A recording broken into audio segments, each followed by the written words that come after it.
The unrest in Ferguson, Missouri has a lot of people talking and wondering if what happened there could happen here. And how would the community respond? Natasha Williams spoke with several area leaders and has their reaction tonight.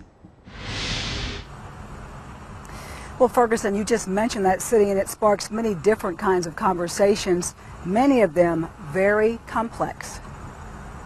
No justice, no peace. You're violating the state-imposed curfew. This is how the world has seen Ferguson, Missouri for the last 12 days, following the death of an unarmed teen. But as the world watches what unfolds, we talk to leaders in Dayton. What we're seeing is a reflection of, I don't think not just Michael Brown's incident, but perhaps what's going on in our society. It appears that a person of color, African American, especially a young man, his life is almost meaningless. Reverend William Harris is pastor of Believers Christian Fellowship, a congregation of mostly African Americans in Dayton. I agree that it's a situation that has highlighted what we have refused to discuss and talk about.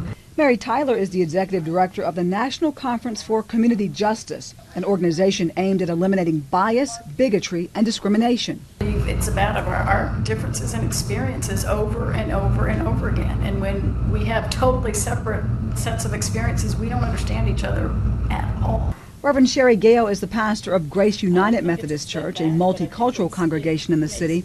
All three leaders are part of organizations looking for ways to improve race relations among residents and police. Tyler says it starts with communicating clear expectations. We have the responsibility to go and say, this is not acceptable. Let's look at a different way of doing this. Gale says conversations have already started between police and residents here, in part because of past problems.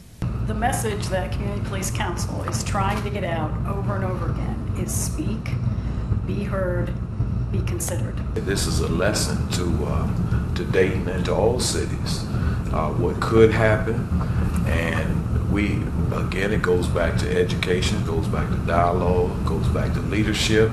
Everyone we talk to believes race is at the center of much of what is going on in Ferguson. We asked federal court Judge Walter Rice, part of the Dayton dialogue on race relations, about it. He said the issue is as old as it is complex. White America thinks everything is fine. African Americans absolutely cannot understand why whites don't understand that there is rampant inequality of opportunity in this country. Now, we asked those same leaders if they believe the situation could happen here, and they told us if it did happen here, they thought the outcome would be different because of the foundation already laid between residents and leaders. But we also asked them if Michael Brown had been a white teen, do they believe the outcome would have been the same? And they told us no. Now, of course, they believe race relations still have a long way to go in our society. Reporting live in downtown Dayton, Natasha Williams, Fox 45 News. Many people disagree with that. Next Tuesday, our sister station in Baltimore will host a national town hall on Ferguson.